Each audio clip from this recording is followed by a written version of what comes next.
Hare Krishna everyone, thank you for joining and wish you all a very very happy Govardhan Puja. So we can discuss something and learn something from Govardhan Puja itself. So this is also another beautiful pastime that Krishna performed. Krishna says in the Adi Puran, this verse comes which says, "Ye me bhakta jana partha, na me bhaktascha che janaha, mad bhaktanam cha je bhaktas, te me bhakta tamamataha." So basically, what Krishna is saying in that verse, he says, "Ye me bhakta jana partha, na me bhaktas Chate jana. Those who are my devotees, they are actually not my devotees.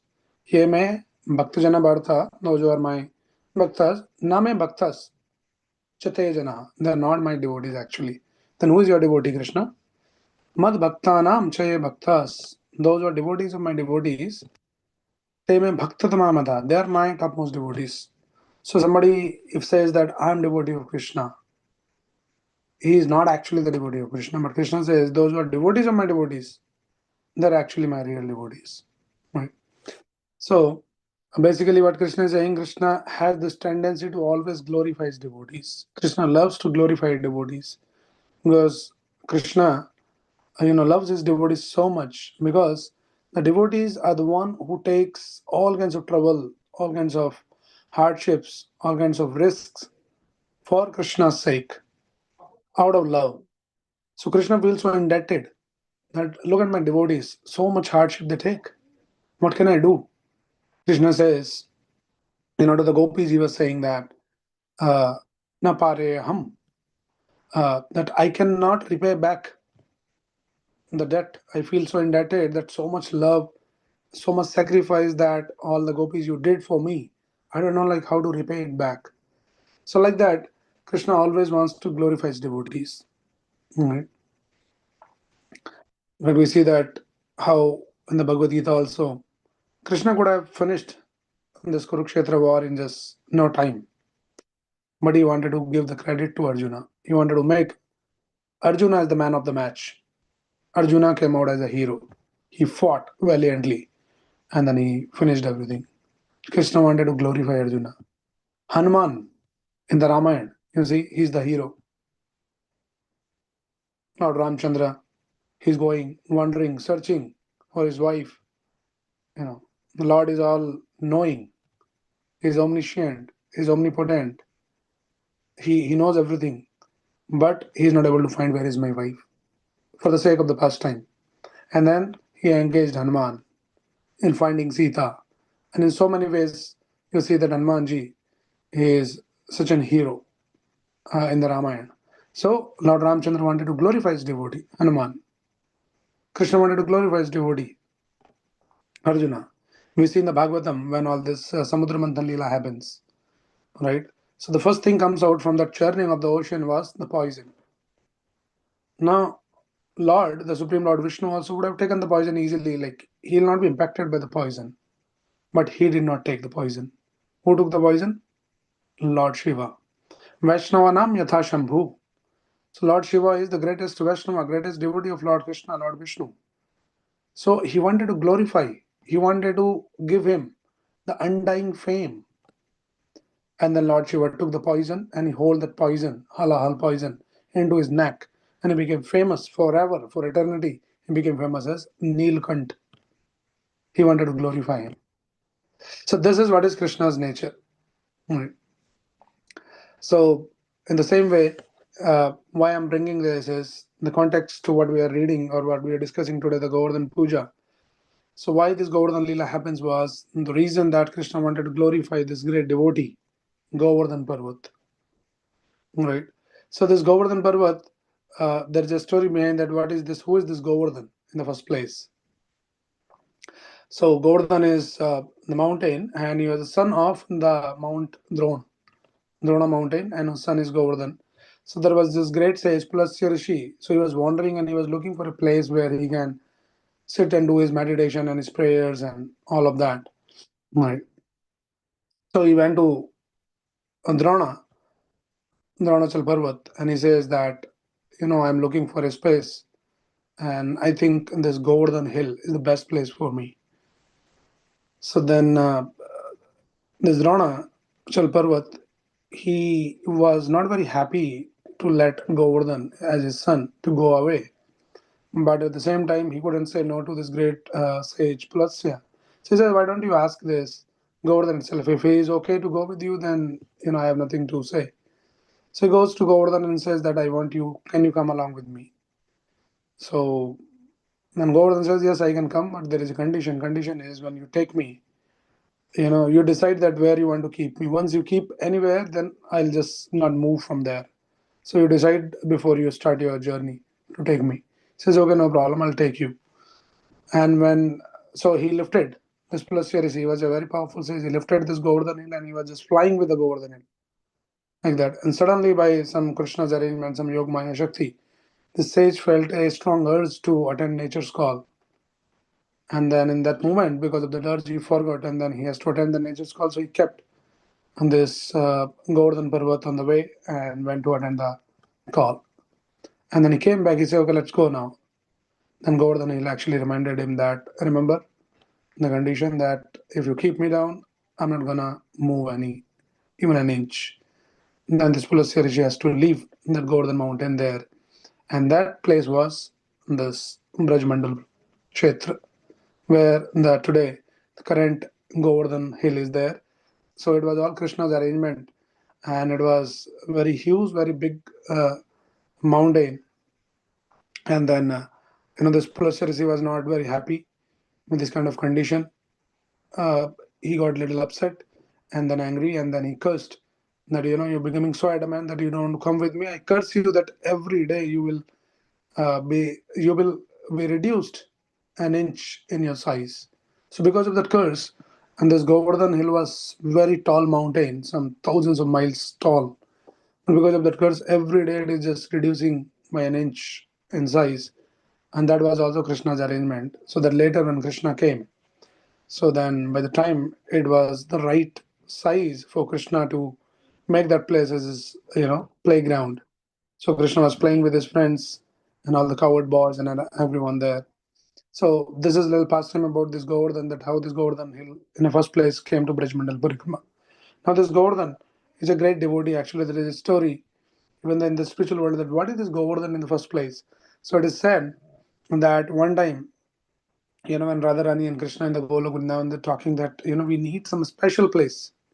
We need really special place that where we can go and perform our pastimes without any disturbance. And when Radharani was meditating, thinking like that, suddenly something came out from her heart and that fell on the ground like a seed.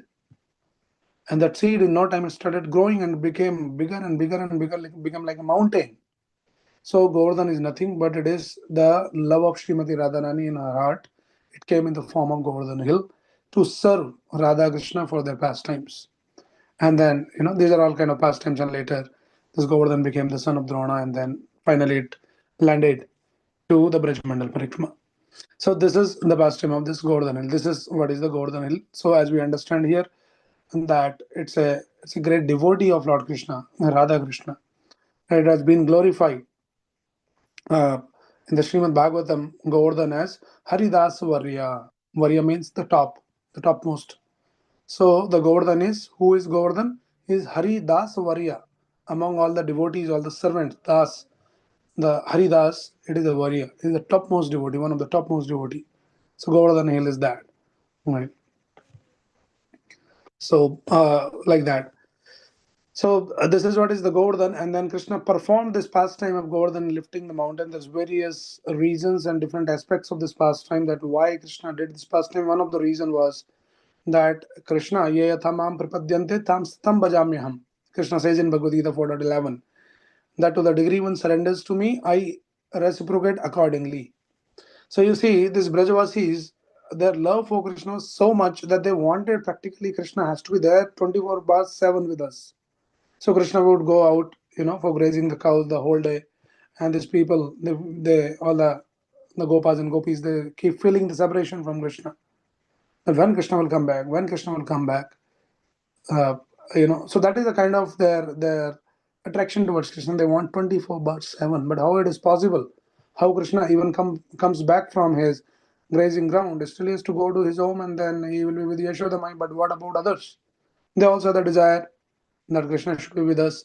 So Krishna wanted to reciprocate that desire, and that is one of the reasons that Krishna lifted that Govardhan. He orchestrated the whole pastime, that all the Brajvasis, they had to come under that hill in one place, and they can't move because it's raining and there is torrential rain outside that the mountain.